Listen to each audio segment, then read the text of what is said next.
Master గారి మాటగా చెప్పుకుంటూ ఉన్నాము. మన రికార్డింగ్ నెంబర్లో ఇది 64. 8th చాప్టర్ అయిన అక్షర పరబ్రహ్మ యోగములో మనం ఇప్పుడు 26వ శ్లోకం చెప్పుకోబోతున్నాము. స్థూలము సూక్ష్మము అని ఇక్కడ హెడ్డింగ్ వస్తుందన్నమాట.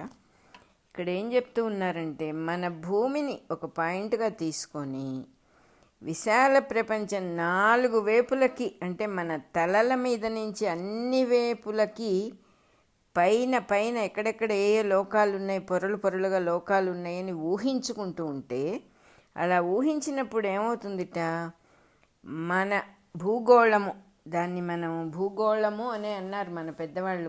మన భారతదేశంలో ఇది చదరంగా ఉంది, దీన్ని తర్వాత గుండ్రంగా ఉందని సైంటిస్టులు తెలుసుకున్నారు అనే పాయింట్ ఇక్కడ లేదు. గోళము అంటే గుండ్రంగా ఉండేదనే అర్థం. పెద్దవాళ్ళు అది భారతదేశంలో ముందే తెలుసుకున్నారు, అందుకని చక్కగా చెబుతున్నారు. ఈ భూగోళం అనేది అన్నిటికంటా కూడా స్థూలమైన వస్తువు.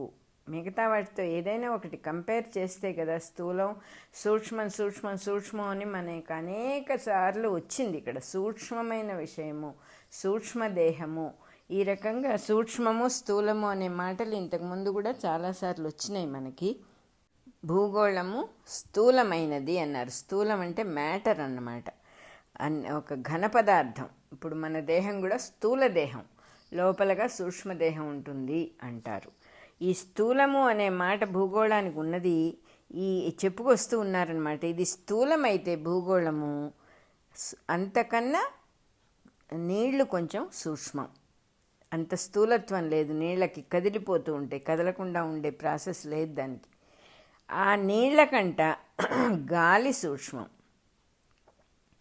గాలి కంట తేజస్సు సూక్ష్మం, తర్వాత ఆకాశం సూక్ష్మం. ఈ రకంగా వరుసగా సూక్ష్మతరములు ఒక్కొక్కటి అంటే ఇంకా కొంచెం సూక్ష్మం, ఇంకా కొంచెం సూక్ష్మం, ఇంకా కొంచెం సూక్ష్మం అని వస్తూ ఉంటాయి. ఆకాశము కన్నా మనసు సూక్ష్మం, ఆకాశము కన్నా మనసు సూక్ష్మం, దానికంటే చిత్తం సూక్ష్మం, దానికంటే బుద్ధి సూక్ష్మం, దానికంటే అహంకారం సూక్ష్మం. క్రమంగా సూక్ష్మ తరములు ఇంకా ఇంకా ఇంకా ఇంకా వెళ్ళిపోతూ ఉంటాయి. అన్నిటికన్నా విశాలమైనది ఒక అహంకారం ఉన్నది. అహంకారము అంటే తాను నేను అనేటటువంటి పరబ్రహ్మ తత్వం అన్నిటికంటే విశాలమైందిట. మన అహంకారం లాంటి లిమిటెడ్ అహంకారం కాదది, అది సర్వత్రా ఉండేటటువంటి అహంకారం. కాబట్టి విశాలమైన అహంకారమే పరబ్రహ్మం, అన్నిటికంటే విశాలమైంది. ఇవన్నీ సూక్ష్మ తరముల దాకా వచ్చినాయి, అది అన్నిటికంటే విశాలమైన పరబ్రహ్మం. మనకి సంబంధించినంత వరకు ఈ లోకపు పొరల నిచ్చెన భూగోళం నుంచి సూర్యగోళము యొక్క కేంద్రం వరకు, సూర్యగోళం యొక్క కేంద్రం వరకు వ్యాపించి ఉన్నది. సూర్యగోళానికి ఏదైతే కేంద్రమో అక్కడి దాకా ఈ లోకపు పొరల నిచ్చెన వ్యాపించి ఉన్నది అంటున్నారు. ఈ భూమి నుంచి సూర్యుడి దాకా ఈ మధ్యలోనే గ్రహలోకాలు, గ్రహగోళాలు కూడా ఉన్నాయి. భూమిని తాకి ఉన్న మానవుడి పాదాలు, మనం భూమి మీదే నిల్చుంటాం కాబట్టి మన భూమిని తాకి ఉన్న మానవుడి పాదాల దగ్గర నుంచి తల దాకా, శిరస్సు దాకా మళ్ళా ఇదే లోకాల నిచ్చెన వ్యాపించి ఉంటుంది అంటున్నారు. మనలో సృష్టిలో ఏముందో, భూగోళం నుంచి సూర్యగోళం దాకా ఏదుందో అదే మనలో కూడా కంప్లీట్ రిప్లికా అన్నమాట. అది ఇంకొక ప్రతిబింబం. సృష్టిలో భూమి నుంచి సూర్యుడి దాకా ఉన్నటువంటి విషయమే మనలో కూడా పాదాల దగ్గర నుంచి శిరస్సు దాకా ఉంటుందిట, వ్యాపించి ఉంటుందన్నమాట. అట్లాగే వెన్నెముకలో నుంచి నిచ్చెన మెట్లున్నాయి అంటున్నారు. ఈ నిచ్చెన పాదాల నుంచి శిరస్సు దాకా ఉన్న నిచ్చెన మెట్లు ఎక్కడున్నాయంటే మన వెన్నెముకలో, బ్యాక్ బోన్లో ఉన్నాయి. వాటిని ఎక్కుతూ మనస్సు ఊర్ధ్వగతి చెందుతుంది. వాటిని ఎక్కడం నేర్చుకున్న కొద్దీ మనము మనస్సు పైకి, అంటే ఎవల్యూషన్లో ఇంకా బాగా నేర్చుకుంటూ, విషయాన్ని తెలుసుకుంటూ విజ్డమ్ వైపు ప్రయాణం చేస్తుందన్నమాట, వివేకం వైపు ప్రయాణం చేస్తుంది. అదే ఊర్ధ్వగతి అన్నారు. ఆ వెళ్ళే ప్రయాణంలో ఏమవుతుంది, నేర్చుకుంటూ అనే దానికంటే ఎలిమినేట్ చేస్తూ ఒక్కొక్కటి ఇది అక్కర్లేదని ఏమేమి అనవసరమైన విద్యలన్నీ నేర్చుకున్నామో దాన్ని ఒక్కొక్కదాన్ని వదులుచుకుంటూ మనసును ఖాళీ చేసుకుంటూ నిచ్చెనెక్కిన కొద్దీ ఊర్ధ్వగతి చెందుతూ క్రమంగా బ్రహ్మ విద్య కూడా నేర్చుకుంటోంది అంటున్నారు. ఇక్కడ భాషలో క్రమముగా బ్రహ్మ విద్య నేర్చుచున్నది అని చెప్పారు కాబట్టి మనం కూడా సుగతేనన్నమాట. మనం కూడా బ్రహ్మ విద్య వైపు ప్రయాణం తప్పకుండా చేస్తామన్నమాట. మనల్ని కూడా గురువులు చేయబట్టుకొని తీసుకుపోతారు, ఇది తప్పదు అని అర్థమవుతోంది. ఈ నిచ్చెన మెట్లల్లో ఒక తమాషా ఉందిట. ఏమిటా తమాషా? వివరాల్లో నిప్పు కంట పొగ స్థూలము అని చెప్పారు. వెలుగు కన్నా చీకటి స్థూలము.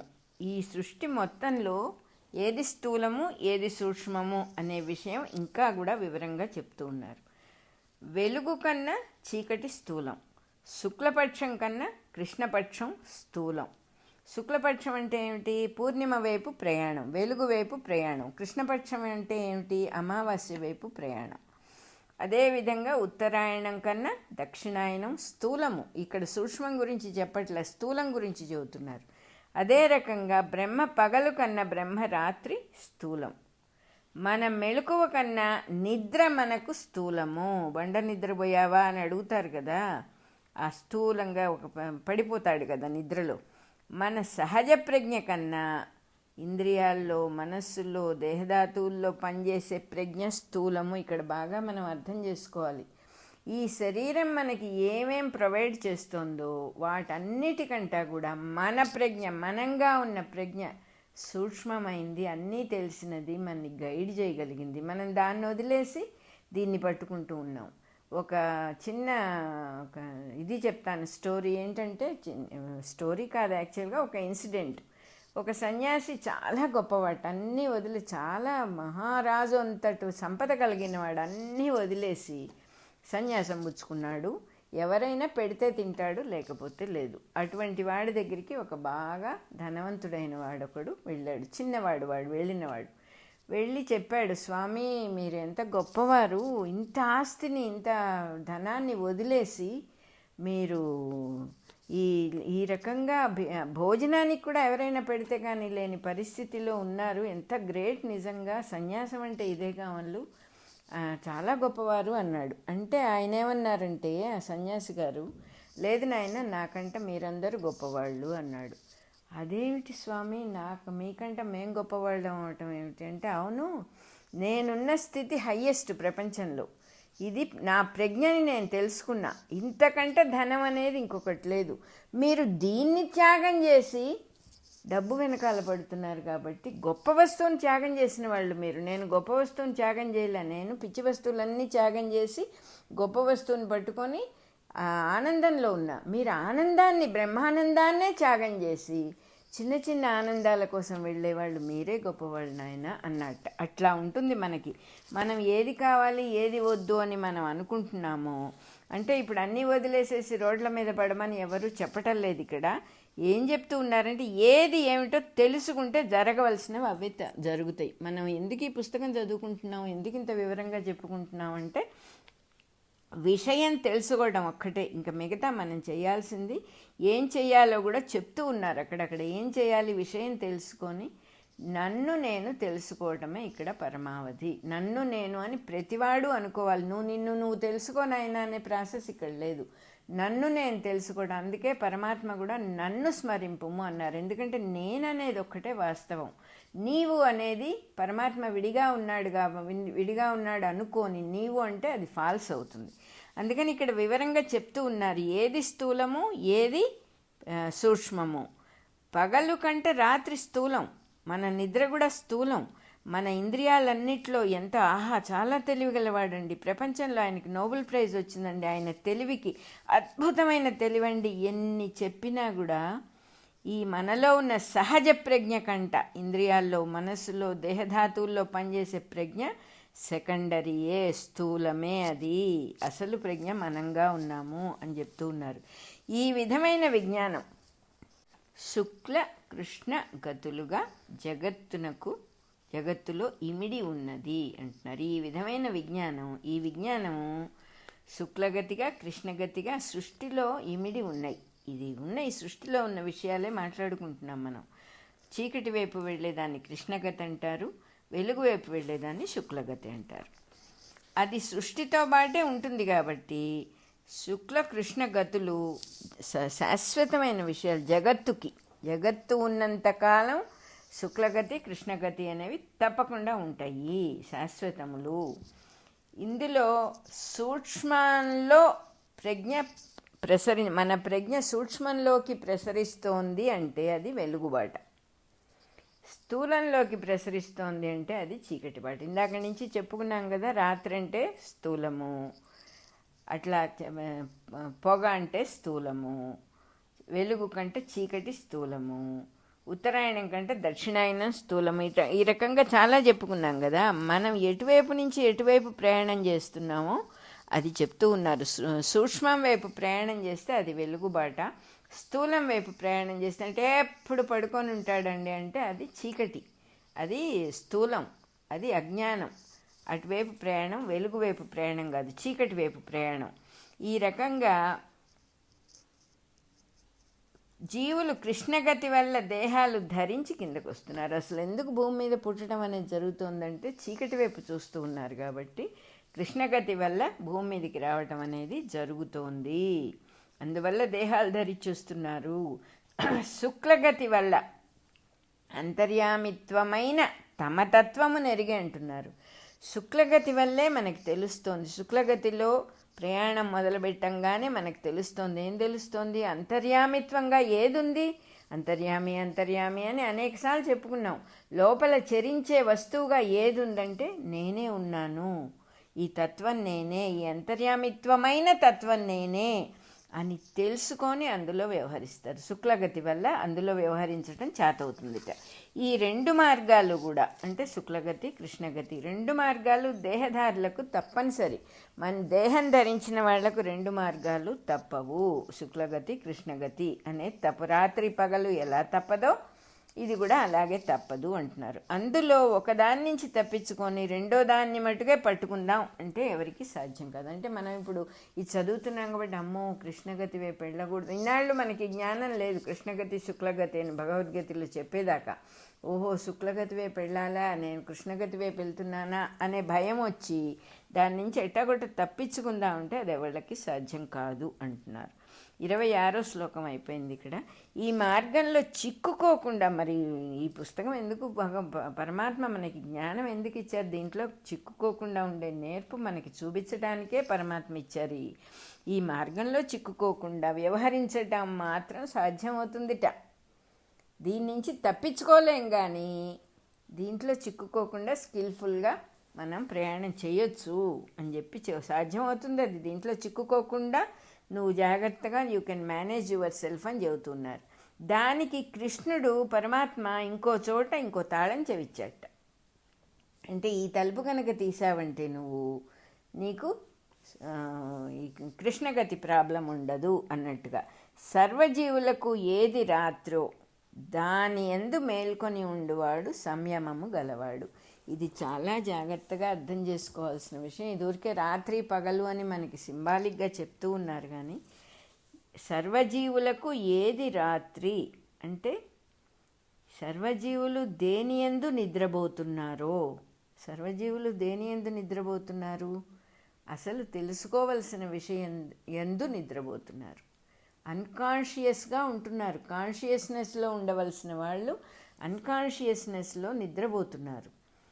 అది ఏది తెలుసుకోవాలో, ఏది రాత్రియో దాని యందు సర్వజీవులకు ఏది రాత్రో, అందరూ దేన్ని అన్కాన్షియస్నెస్లోకి వెళ్ళిపోతున్నారో అదే కాన్షియస్గా ఉంటాడు, సంయమం గలవాడు అంటున్నారు. ఈ సంయమాన్ని నేర్చుకున్నవాడు, ఈ తనను తాను తెలుసుకున్నవాడు అక్కడ మెలకువగా ఉంటాడు. అందరూ ఏ జ్ఞానంలో మెలకువగా ఉండకుండా నిద్రపోతూ ఉంటారో ఆ జ్ఞానంలో సంయమం తెలుసుకున్నవాడు మెలకువగా ఉంటాడు. ఇతరులు దేంట్లో మేల్కొని ఉంటారో ఆ ప్రజ్ఞ అతనికి నిద్ర. అందరూ మనం అందరం ఏం చేస్తాం, పగలు అని చెప్పి పగలంతా మెళుకుతూ ఉంటాం. మెళుకుతూ ఉండి ఏం చేస్తాం, మనకి మనం అపకారం చేసుకునేటటువంటి పనులన్నీ చేస్తాం. మనకు అపకారం అంటే ఏమిటి, మనల్ని మనం తెలుసుకునే మార్గం నుంచి పక్కకి వెళ్ళిపోతాం అన్నమాట తెలియక. అది కూడా ఆటలో భాగమే. మన ఇల్లు మనం మర్చిపోవడం, మన ఇల్లు మళ్ళీ మనం వెతుక్కుంటూ చేరటం కూడా ఆటలో భాగ్యమే. పరమపద సోపాన పటంలో పరమపదానికి చేరిన వాడి గురించి చెబుతూ ఉన్నారు. సర్వజీవులకి ఏది మెళకువో ఆ మెళకువలో ఈ సంయమం తెలిసినవాడు నిద్రపోతాడు, అన్కాన్షియస్గా ఉంటాడు. అంటే మనమందరం ఏ విషయాలు, నేను, నాది, నా వాళ్ళు, నా ఇల్లు, నా వాకిలి, నా డబ్బు, నా ఆస్తి, ఎన్నో ఉన్నాయి మనకి. నేను అది చేయాలి, ఇది చేయాలి, నేను వరల్డ్ ఫేమస్ అవ్వాలి, నేను దాన ధర్మంలో గొప్పవాడిన, అంతూ దరి లేనన్ను ఉన్నాయి మనకి. దాన ధర్మాలు చేస్తే నాలాగా చేయాలి, ఒకటి కాదు. వీటన్నిటిలో ఆయన హాయిగా నిద్రపోతాడు. వీటింట్లో మెళకువగా ఉండడు.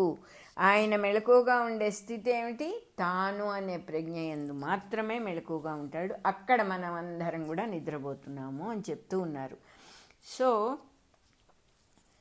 ఆ ప్రజ్ఞ, అందరూ దేని యందు మెళకువగా ఉంటారో ఆ ప్రజ్ఞ అతనికి నిద్ర వంటిది అంటున్నారు తెలుసుకున్నవాడికి. అంటే దాని యందు అతనికి అస్తిత్వం లేదు అసలు. మనం పగలు అని దేన్ని పిలిచి ఎన్ని వ్యవహారాల్లో ఇరుక్కొని నేను నాది అని ఉంటామో ఆ స్థితి అంతా కూడా, ఆ ప్రజ్ఞ అంతా కూడా అతనికి నిద్ర అని చెప్తున్నా. అక్కడ అతను మెళకువగా ఉండడు అసలు.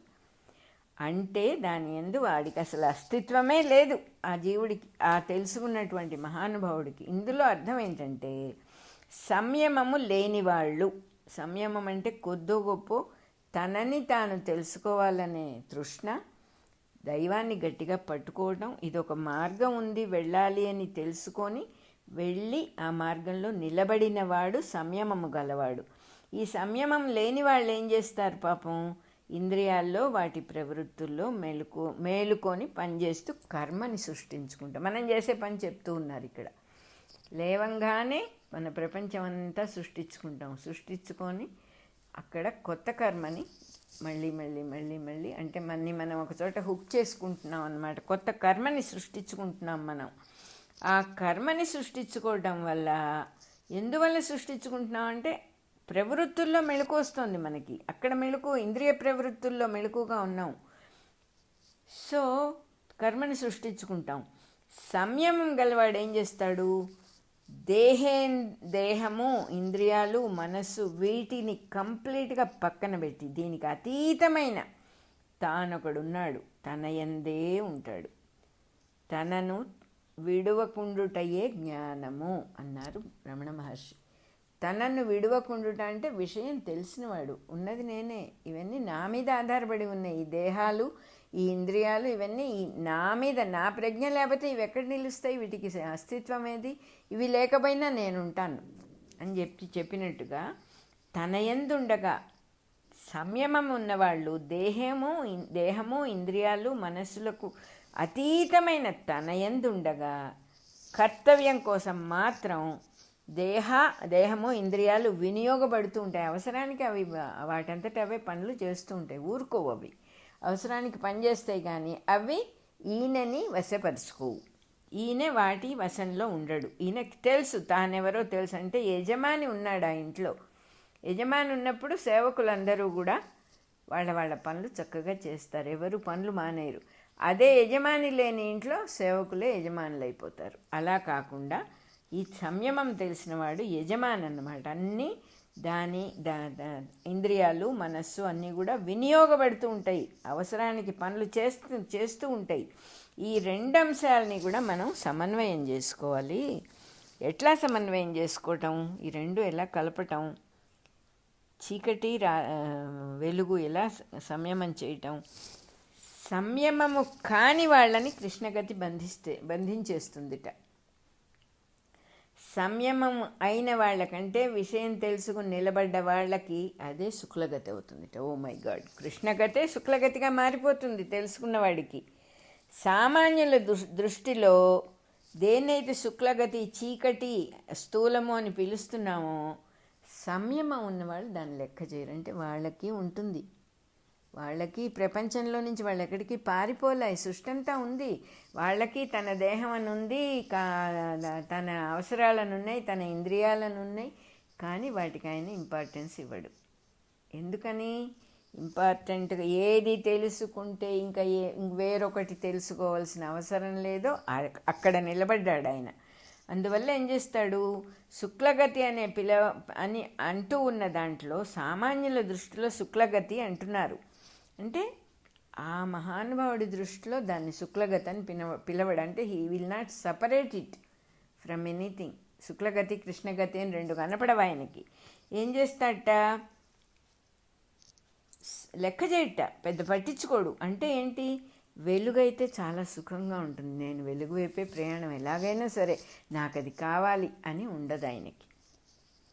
అట్లాగే వెలుగుని చీకటిని కూడా ప్రకృతిలో భాగాలు అవి క్యాజువల్గా తీసుకుంటాడు. అవును, రాత్రి వస్తుంది, పగలు వస్తుంది, ఏమిటి పెద్ద క్యాజువల్గా తీసుకుంటాడు. పగలు వస్తే చాలా ఆనందంగా, పగలంటే పగలని కాదు, ఒక విషయం మనకు ఆనందం కలిగించేది వచ్చిందంటే గంతులు వేయటం, మనకు కొంచెం దుఃఖం కలిగి ఏదన్నా చిన్న బాధ కలిగిందంటే వెంటనే కూలిపోవటం, ఈ రెండుని దాటినవాడు లెక్క చేయరు. సామాన్యుల దృష్టిలో శుక్లగతి అని దేన్ని పిలుస్తున్నారు, సుఖం అని దేన్ని పిలుస్తున్నారు, వెలుగని దేన్ని పిలుస్తున్నారు, ఆ సుఖాన్ని అసలు గుర్తించడు, పట్టించుకోకుండా చీకటి వెలుగు, శుక్లగతి కృష్ణగతి ఇవి శాశ్వత యంత్రమైనటువంటి ప్రవర్తనలు, ప్రకృతిలో భాగాలు ఇవి అని గమనించి ఊరుకుంటాడు. ఇక్కడ ఎట్లాగే ఉంటుంది, నీళ్ళల్లో దిగాను కదా, తడి అంటుతోందంటే ఎట్లా, నీళ్ళకి సహజత్వం తడి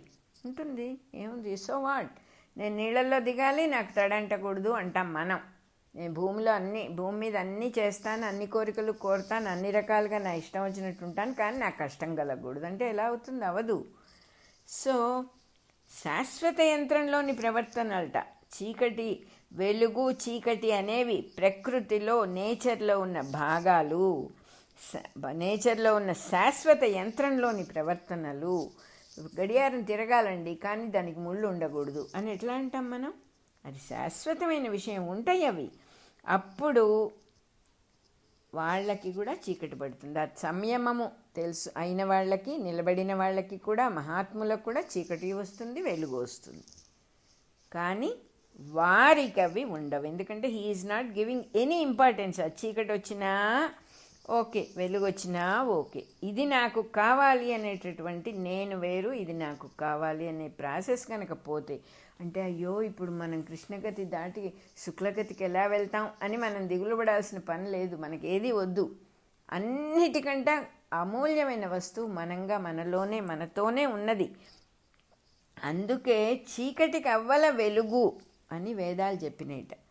ఈ చీకటి కవల మనకి ప్రహ్లాదుడు కూడా చెప్తాడనుకుంటా, లోకంబులు లోకేశులు లోకస్తులు తెగిన తుది అలోకంబగు పెంజీకటి కవ్వల నెవ్వండేకాకృతి వెలుగు అతనినే సేవింతున్ అంటాడు.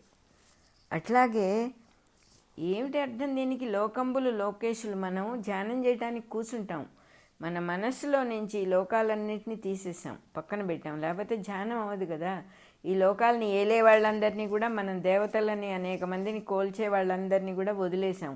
లోకస్తులు, లోకంలో నివసిస్తూ ఉన్న వాళ్ళందరినీ కూడా వదిలేసాం. తెగిన తుది, లోకస్తులు కూడా తెగిన తుది, అప్పుడు వాళ్ళని కూడా వదిలేసిన తర్వాత లోకమే లేని అలోకమనే పెను చీకటి వస్తుందిట. పెను చీకటి, దానికి అవ్వల, దాన్ని దాటిన తర్వాత ఎవడైతే ఏకాకృతిగా వెలుగుతూ ఉంటాడో వాణ్ణే నేను సేవిస్తాను అని ఈ పద్యానికి అర్థం. అంటే ఏంటి, ఈ చీకటి అనేది దాటి అవతల ఉన్న వెలుగుని చూడటమే ఇక్కడ మనకు పరమావధి అని అర్థం. కానీ చీకటిని మనం వద్దు వద్దు వద్దు అనుకుంటే పోదు, దాటి ఎలా వెళ్ళాలో నేర్చుకోవాలంతే. ఆ చీకటికి అవతల ఉన్న వెలుగుని స్మరిస్తే సరిపోతుంది, ఇదేం పెద్ద విషయం కాదు. మనం చేయదలుచుకుంటే సులభ వల్లభుడుగా ఉంటాడు ఆ పరమాత్మ అందరికీ కూడా. ఈ సంయమము చెందిన మహాపురుషుడికి వేదాల్లో చెప్పబడ్డ సనాతన పురుషతత్వం ఆయన యందు భాసిస్తుందిట. ఇంద్రియాలు సుఖాలు ఆశించి మనం అందరం కర్మబద్ధులం అయిపోతున్నాం కదా. అదేవిధంగా సత్కర్మలను ఆచరిస్తూ సుఖాన్ని ఆశించిన వాళ్ళు కూడా బద్ధులవుతారు. మంచి పనులు చేస్తున్నారు కదా అని ఇహ నాకేం పర్వాలేదండి, నేను చేసేవన్నీ మంచి పనులే, నా జీవితం చాలా బాగుంటుంది, నాకు సుఖమే కలుగుతుంది అనేది లేదు ఇక్కడ. ఆ సుఖాన్ని ఆశించి పని చేసిన వాడికి అది సత్కర్మ అవదు.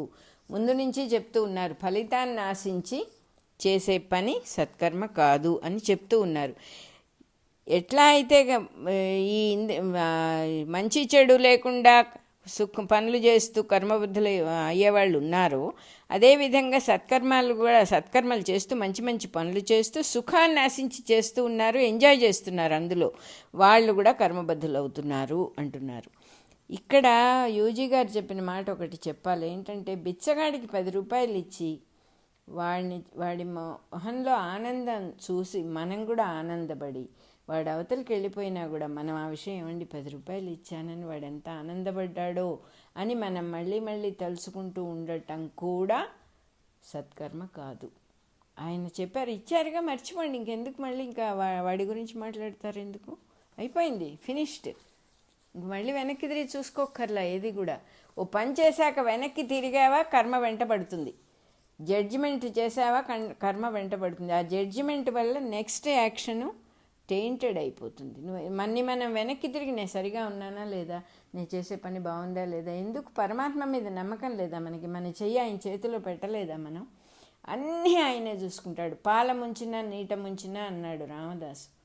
అదే రకంగా సమస్తం నీ ఇష్టం, నువ్వేమన్నా చేయి, నన్ను అజ్ఞానంలోకి తోసేస్తావా తోసి, నీ చేతిలో ఏది జరిగినా నాకు ఒకటే అనేటటువంటి తత్వంలో సంపూర్ణ శరణాగతి. అది మనస్సులో ఇవాళ నుంచి నేనేది చేసినా నువ్వే చేయించినట్టు నాయనా, ఎందుకంటే నేను ఈ దేహం మీద, ఈ ఇంద్రియాల మీద, ఈ మనస్సు మీద నాకేమన్నా స్వామిత్వం ఉందా? నేను ఒక పని చేయటానికి అది లేదు కదా. అస్వతంత్రుడైనటువంటి వాడిని నేను నిన్ను శరణు వేడినప్పుడు ఇంకా మొత్తం నువ్వే కదా, నువ్వు చేసినట్టే, నేను చేస్తున్నాననే మాట అయిపోయింది వాళ్ళ నుంచి అని దండం పెట్టుకొని పూర్తిగా వదిలేయటమే సాధన. నేను వదిలేయలేను నాయనా, నేను వదిలేయలేకపోతున్నాను, అది కూడా నువ్వే చేయించు అని చెప్పిన ఆ పరమాత్మ తప్పకుండా చేస్తాడు.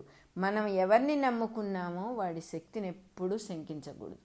ఒకసారి నాకు జరిగిన అనుభవం చెప్తాను. నాకు విపరీతమైన గాఢమైన నమ్మకం, భగవంతుడే అన్నీ చేస్తాడు, ఇంకెవరూ లేరు ఇక్కడ ఇంకొకళ్ళని. అట్లాంటప్పుడు ఇంట్లో బియ్యం బస్తాలు ఉండేవి.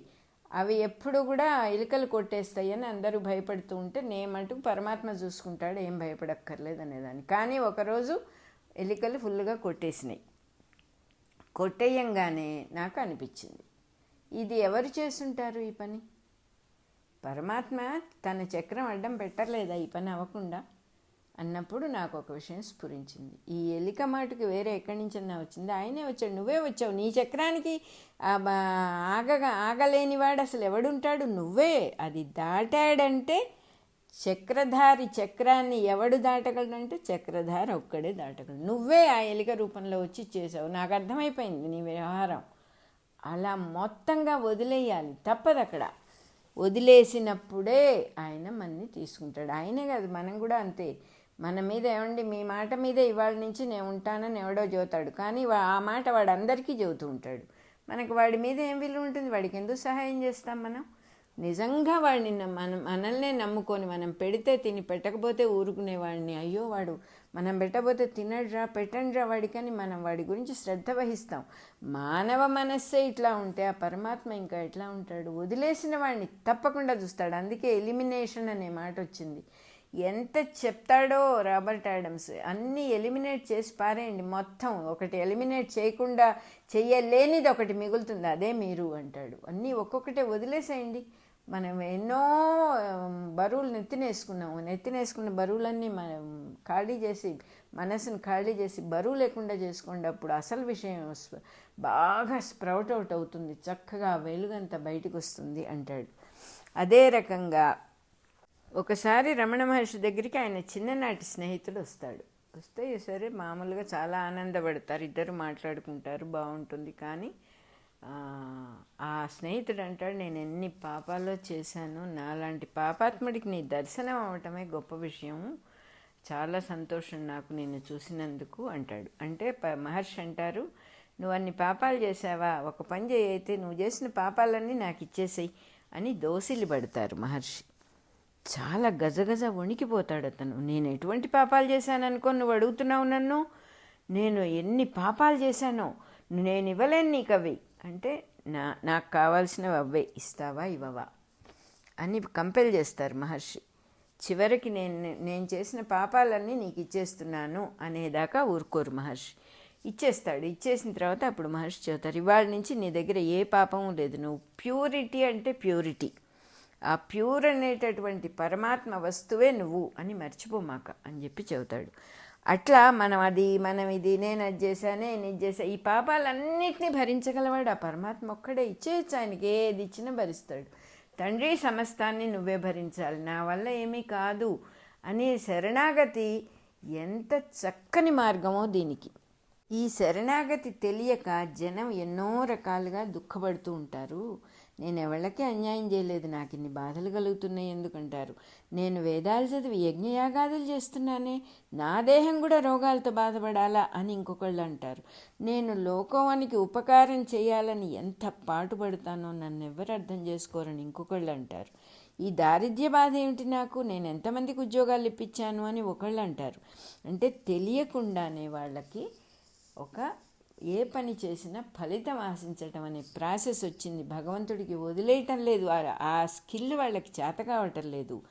నేను ఏం చెప్తూ ఉన్నారంటే, ఇట్టి వాళ్ళందరి దృష్టిలో సత్కర్మాచరణము కృష్ణగతిని తప్పించుకొని శుక్లగతిలోకి గభేలన దూకటానికి అనిపిస్తుందిట. నేను మంచి పని ఎందుకు చేస్తున్నానంటే, వీళ్ళ ఫలితం అని ఏదో చిన్నదిగా అనుకుంటున్నాం కానీ వీళ్ళకి ఈ ఫలితం అనేది ఎలా ఉందిట, నేను చీకటిని తప్పించుకొని వెలుగులోకి ఒక్క జంప్ చేయడానికే నేను ఈ సత్కర్మంతా చేస్తున్నాను, అయిపోతుంది అని అనుకుంటున్నారట వాళ్ళు. కానీ అది అవ్వదు కదా, అది కాదు కదా పద్ధతి. ఇక్కడ స్కిల్ చెప్తూ ఉన్నారు పరమాత్మ. నువ్వు ఏది వద్దంటానికి నీకు స్వాతంత్రం లేదు, ఏది కావాలంటానికి నీకు స్వాతంత్రం లేదు, అన్నీ ఉంటాయి. సమస్తము అందరికీ ఏది జరుగుతుందో నీకు అది జరగటానికి 100% పాసిబిలిటీ ఉంటుంది. అవన్నిటి పెట్టుకొని నువ్వు ఎఫెక్ట్ అవ్వకుండా నన్ను నమ్ముకొని నీ లోపల నేనే ఉన్నా, వేరే ఎవరు లేరు. అందువల్ల ఆ సంయమం తెలిసినవాడు చక్కగా వాడు ఏ పని చేసినా దేన్ని తప్పించుకోవటానికి కాదుట, దేన్ని అనుభవించటానికి కాదు, దేన్ని లాక్కోవటానికి కాదు. సో చేస్తూ ఉంటాడు అతను. ఆ సంయమం చేసిన వాడి దృష్టిలో శుక్లగతికి ఒక ప్రత్యేకమైన అస్తిత్వమే లేదు, అసలు అది ఉందని కూడా చూసుకోడు. అట్లాగే కృష్ణగతిలో పొరపాట్లు రాకుండా చూసుకుంటాడు. శుక్లగతిని వదిలేసినట్టుగా కృష్ణగతిని వదిలేయటానికి లేదు, పట్టేసుకుంటుంది నిన్న, అది పట్టుకోకుండా పొరపాటు రాకుండా చూసుకుంటాడు. చీకటిగా ఉన్నప్పుడు అడ్డదిడ్డంగా తిరిగి మొహం పగలగొట్టుకోడు అన్నమాట, ఒళ్ళు దగ్గర పెట్టుకొని జాగ్రత్తగా ఉంటాడు. అందువల్ల కృష్ణగతిలో మెళుకుగానే ఉంటాడట. ఎంత బాగా చెప్పారు. దాని యందు పొరపాటు రాకుండా చూసుకోవాలి కాబట్టి అతడు మెళుకుగానే ఉంటాడు. సంగ్రహంగా చెప్పాలంటే, సింపుల్గా చెప్పాలంటే, ఆచరణలో తప్పులు లేకుండా ఉండే విషయంలో మెళుకుగా ఉంటాడట. అంటే శ్రద్ధగా ఎలర్ట్గా ఉంటాడు, ఏ పొరపాటు రాకుండా ఎలర్ట్గా పనిచేసుకుంటాడు. ఫలితాలైన సుఖదుఖాల యందు మాత్రం నిద్రపోతాడు, పట్టింపే లేదు. వాడే నిజమైన సంయమి అంటున్నారు. సంయమము అని అనేకసార్లు చెప్పారు ఇక్కడ. ఆ సంయమం అంటే ఏమిటి? ఆచరణలో తప్పులు లేకుండా ఉండటం విషయంలో మెళుకుగా ఉంటాడు, ఎలర్ట్గా ఉంటాడు. ఫలితాలైన దుఃఖాదుల యందు అంటున్నారు. దుఃఖం వస్తుంది వాడికి కూడా సామాన్య జనం దుఃఖపడవలసిన విషయాలు అతనికి కూడా ఎన్నో జరుగుతాయి, కానీ పట్టించుకోడు. అటువంటి వాడే నిజమైన సంయమి అంటున్నారు. ఇందులో ఒక మార్గం అవలంబిస్తే తిరిగి రాని మార్గం చిక్కుతుంది అంటున్నారు. మనం ఇందాక చెప్పుకున్నదే అయి ఉండాలి. ఒక మార్గం మటుకు నిన్ను వెనక్కి పట్టుకెళ్ళదు, అసలు ముందుకే తీసుకెళ్తుంది. అది ఏమిటి అంటే, అనన్య మార్గం అవలంబించటం వల్ల అనన్య మార్గాన్ని అవలంబించటం వల్ల వెనక్కి తిరిగే మాటే లేదు అనే మాటలో కొంత చమత్కారం ఉంది అంటున్నారు. ఏమిటా చమత్కారం? అనన్య మార్గము అంటే రెండిట్లో ఒకటి అని అర్థం. ఒకదానికి రెండోది అన్యం కదా, అందుకని అది అనన్య మార్గం అనగానే తప్పు అర్థం చేసుకోవచ్చు. దానికి ఒకదానికి ఒకటి అన్యం. ఏక మార్గము అంటే అర్థం ఏంటి? అనన్య మార్గం అనే మాట ఇక్కడ వాడకూడదు, ఏక మార్గం అని వాడాలి అంటున్నారు. ఎందుకుట? ఏక మార్గము అనేది రెండోది లేని స్థితి కాబట్టి ఉన్నది ఒకటే మార్గం. ఆ మార్గంలో అనేక రెండు రాత్రి పగలు ఉండొచ్చు, కృష్ణగతి శుక్లగతి ఉండొచ్చు, మంచివాళ్ళు చెడ్డవాళ్ళు ఉండొచ్చు, కష్టాలు సుఖాలు ఉండొచ్చు, దుఃఖాలు ఉండొచ్చు. ఏం ఉన్నా కూడా ఏకమార్గం. ఆ ఏకమార్గంలో ఒక్కటే ఉంటుంది, రెండోది ఉండదు. అందువల్ల అనన్యం కూడా వద్దు ఇక్కడ, ఏకమార్గము అనే అర్థము, దాన్ని పట్టుకోవాలి అని చెప్పి ఎంతో వివరంగా చెబుతున్నారు. రెండు మార్గాలుగా ఉన్నప్పుడు ఏమవుతాయంటే పక్షి రెక్కల్లాగా ఉంటాయి అవి. ఒక రెక్కపై ఈకలు రాలిపోవచ్చు, కానీ పక్షి మొహం మీద ఏ ఈక రాలదు, చెరిగిపోదు. మనం దేన్ని పట్టుకోవాలో చెప్తూ ఉన్నారు. ఏకత్వాన్ని పట్టుకోవాలి. రెక్కలైతే రెండు ఉన్నాయి కానీ మొహం ఒకటే కదా ఉంది. అందుకని ఏకమార్గం అని చెప్పి చక్కగా చెప్పారు మనకి ఇక్కడ.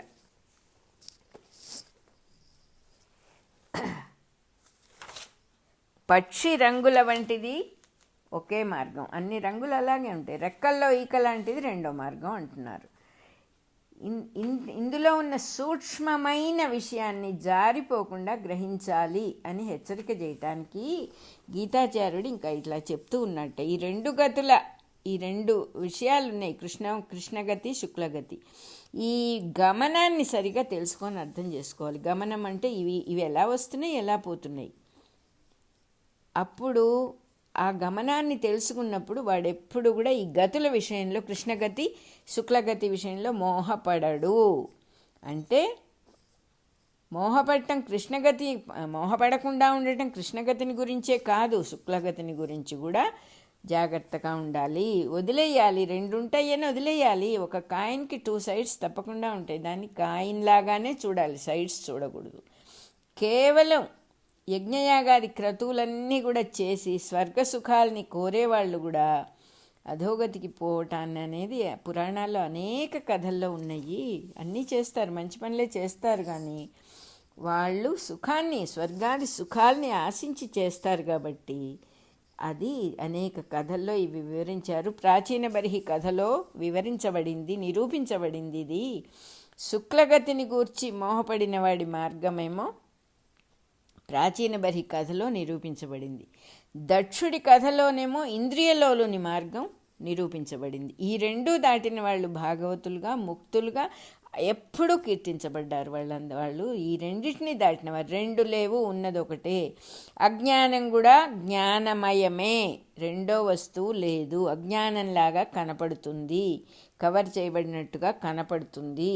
దాన్ని ఉన్నది సర్వత్రా జ్ఞానమే. కనపడే కవర్ని కూడా, అంటే ఎదురుగా ఉన్న ప్రతి మనిషిని, ప్రతి కవర్ని, వీడు దుష్టుడు అనే కవర్ని, వీడు మంచివాడు అనే కవర్ని భగవత్ స్వరూపమే అని చూడటం నేర్చుకున్న కొద్దీ మన లోపల ఉండేటటువంటి పరమాత్మకి దానికి చక్కని కనెక్షన్ వస్తుంది.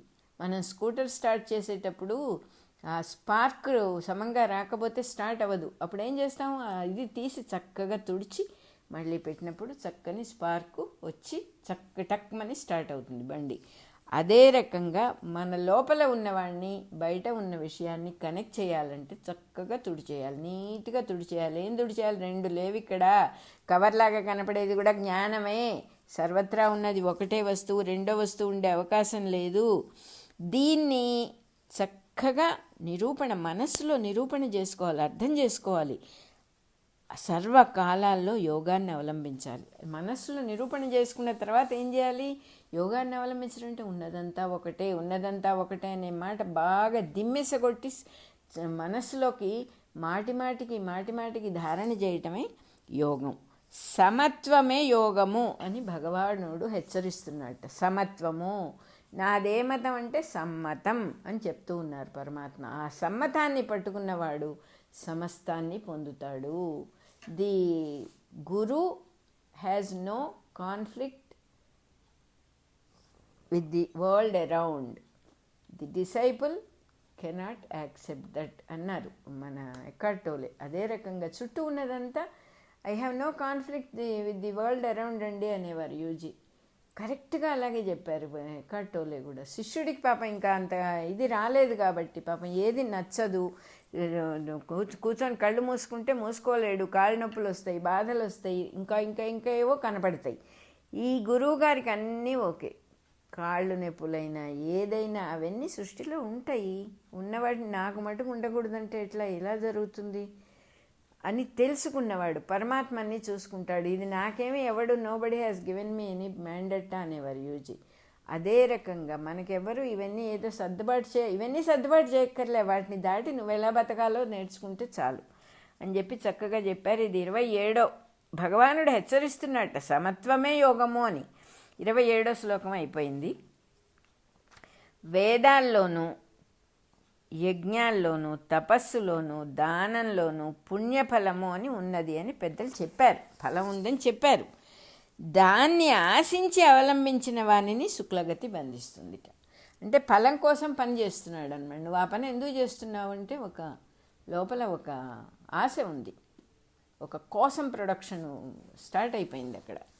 కోసం ప్రొడక్షన్ కంపెనీ తెరిచాడనమాట లోపల. దాంతో దానికోసం ఇది అని చేసేటప్పుడు శుక్లగతి బంధిస్తుంది వాణ్ణి. అట్లా కాకుండా ఈ గతులని సమన్వయం చేసుకొని యోగ మార్గాన్ని మనం, సమన్వయం అంటే ఈ రెండు లేకుండా ఒకదాన్ని చూడగలగాలి. యోగ మార్గాన్ని అవలంబించే వాళ్ళకి కలిగేది సుస్థితి. యజ్ఞము దానము తపస్సు అనేక పుణ్యకర్మలు అన్నిటికన్నా వేరుగా సర్వమునకి అతీతమై వర్తించేటటువంటి పరమస్థితి పొందుతాడు అతను. దీనికంటే అది గొప్పది. అదే అన్నిటికన్నా మొట్టమొదట మన స్థితి ఏమిటంటే అదే. You have to go back అండి అన్నారు యూజీ. అంటే ఏమిటి, ఇవన్నీ పూసుకున్నావు కదా, వదిలించుకొని వెనక్కి వెళ్ళు, ఒరిజినల్గా నువ్వు బాగానే ఉన్నావని, అది అర్థం. అట్లాగే సృష్టి అంతా చక్రభ్రమణంలాగా పరివర్తనశీలం, దాని నేచర్ అది. సృష్టి ఇట్లా ఉంది అట్లా ఉంది, ఇది ఇలా ఉండకూడదు అంటావేంటి? నువ్వెలా దాని నుంచి తప్పించుకొని బతకాలో నేర్చుకోవాలి. కానీ ఒక అమ్మాయి అత్తగారింటికి వెళ్ళింది కొత్తగా, వెళ్ళి వీళ్ళు అందరూ సరిగా లేరు, నా మొగుడు సరిగా లేడు, మా అత్త సరిగా లేదంటే మారుతారా వాళ్ళందరూ? నువ్వు కొత్త చోటుకి వెళ్ళావు కాబట్టి నువ్వు వాళ్ళతో ఎలా మెలగాలి, వాళ్ళతో ఎలా చెప్పి ఏ పనులు ఎలా చేయించుకోవాలి, ఫస్ట్ నువ్వు వినయం చూపించి అక్కడ నేను కొత్త చోటుకి వెళ్ళాను, నేను జాగ్రత్తగా మేనేజ్ చేసుకోవాలనే జ్ఞానం నీకుంటే నువ్వు చక్కగా చేసుకోగలుగుతావు. అత్తగారి ఇల్లు ఎందుకు, ఆఫీస్కి వెళ్ళావు, కొత్తగా ఆ జాబ్లో చేరావు, బాస్ నచ్చడు నీకు, నీ పక్కన కూర్చున్న వాడు నచ్చడు, నీ పక్కన కూర్చున్న అమ్మాయి నచ్చదు, ఎవరికి కష్టం? ఆ ఆఫీస్ని ఆమోదించాలి, ఆ బాస్ని ఆమోదించాలి. కానీ చచ్చినట్టు పైకి ఆమోదిస్తారు అందరు, ఎందుకంటే లేకపోతే ఉద్యోగం పోతుంది, జీతం రాదు కాబట్టి. అది ఎంత తప్పో ఇక్కడ చెప్తూ ఉన్నారు చక్కగా. పైకి కాదు, నిజంగానే ఒప్పుకోవాలి. ఇది భగవంతుడి సృష్టి, ఆఫీస్ అయినా ఇల్లైనా ఇది భగవంతుడి సృష్టి. మనుషులందరూ భగవత్ స్వరూపాలు, ఏ వస్తువైనా భగవత్ స్వరూపం. ఇక్కడ నీవు బయట ఎక్కడ ఆయన నుంచి దాటి, ఆ పరమాత్మను దాటి బయట ఎక్కడ పడేసుకోలేవు. ఇల్లైనా ఆఫీస్ అయినా, భార్య దగ్గరికి వెళ్ళినా, భర్త దగ్గరికి వెళ్ళినా, చుట్టాలైనా, పక్కాలైనా, నైబర్స్ అయినా అంతా భగవత్ స్వరూపం. వేరే ఇంకొక వస్తువే లేదు ఇక్కడ. సర్వత్రా దైవాన్ని చూడటం అలవాటు చేసుకున్న వాడికి ఈ సృష్టి అంతా కూడా చక్రభ్రమణంలాగా ఇట్లాగే ఉంటుందని తెలిసినవాడు వాడు. ఈ రెండుగా ఉన్న వాటిని ఒకదాన్ని కాదన్నప్పుడు రెండో దాంట్లోకి ప్రవేశించినప్పుడు ఒకటి ఉంటే రెండోది తప్పకుండా ఉంటుంది. ఈ రెండిటిని దాటిన స్థితి అంటే ఫల్క్రం మీద కూర్చోవాలి, ఇరుసు మీద కూర్చోవాలి. తిరిగే చక్రం మీద కూర్చుంటే ఏమవుతుంది, కిందకి పైకి తిరుగుతూనే ఉంటుంది. అది మనం ఒకసారి కింద పడేస్తుంది, ఒకసారి పైన పడేస్తుంది. అలా కాకుండా ఇరుసు మీద ఫల్క్రం మీద కూర్చున్నటువంటి వాడికి తానే కేంద్రం, ఇక్కడ హీఈస్ ది మెయిన్ పర్సన్ అని వాడికి తెలిసిపోతుంది. కేంద్రము అంటే ఏమిటి అసలు? కేంద్రము అంటే హీఈస్ ది సెంటర్. ఆ సెంటర్ అనేది మన నిజమైన స్థానం అన్నమాట. ఆ సెంటర్లో వెళ్ళి మన మనస్సుని, దేహాన్ని, సమస్తాన్ని ఆ సెంటర్లో ఉన్నట్టుగా భావించినందువల్ల మనం రెండు అనేదానికి అతీతుడిగా బయటికి వెళ్ళిపోతాం, ద్వైతంలో నుంచి బయటపడిపోతాం. ఉన్నది ఒక్కటే, ఎందుకంటే సెంటర్ ఎప్పుడు ఒకటే ఉంటుంది, అందరికీ తెలుసు ఆ విషయం. అలా తెలుసుకోవటమే, ఈ రెండిటికి అతీతుడుగా ఉండటం అనేదే తాను కేంద్రం అని తెలిసినందువల్లనే, తాను సెంటర్ అని తెలిసినందువల్లనే అది సాధ్యమవుతుంది, అతీతంగా ఉండటం. అదే ఇందులో ఉన్నటువంటి గొప్ప విద్య. అలా తెలుసుకోవడమే ఇందులో ఉన్న విద్య అంటున్నారు. తర్వాత 9వ అధ్యాయం మనం చదువుకుందాం. నెక్స్ట్ రాజవిద్య రాజగుహ్య యోగము, 9th చాప్టర్ అనమాట. చాలా గ్రేట్గా చెప్పారు. ఇది మనకి ఇంట్రడక్షన్లోనే. నెమ్మదిగా చదువుకుందాం. చాలా అద్భుతంగా ఉంది. అసలు వెళ్ళిన కొద్దీ చదువుతున్నా చెప్తూ ఉన్న నాకే ఆనందంగా ఉంది.